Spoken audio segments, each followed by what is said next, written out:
The work, digging out the foot of the grave to a depth of a yard or more, was gruelling, especially given the lateness of the hour and the need for relative quiet. Despite the falling temperatures, Dinsey stripped down to his vest and my father to his shirt sleeves for the freedom of movement, and because they knew from experience, my father especially, just how quickly their exertions would have them sweating. They took up a position either side of the grave and set to the task, staggering their shovelling in some effort at a back-and-forth rhythm, both of them conscious of the need to pace themselves, and yet keen also to get finished. I tucked myself in beneath the hawthorn and watched, glad of the branches above and all around me, laden with blossom, a pink, summer-smelling fir that retained its vibrancy even in the darkness. And when I grew sore from being on my feet, I lowered myself and sat with my back against the tree's trunk, embracing John's body.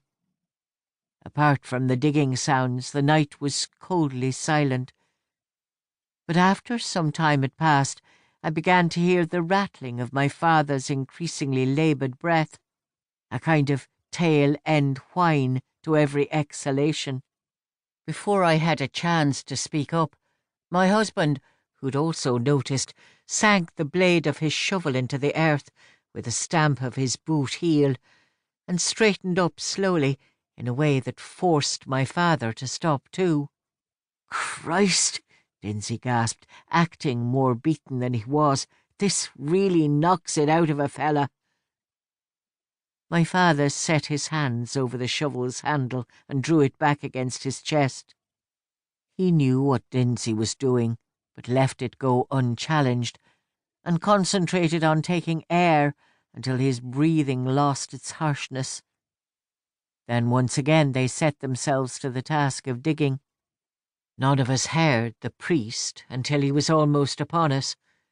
Later on I'd blame myself for that, because the others had their work as an excuse. But because the night in that graveyard was such an absolute, and because of how long and harrowing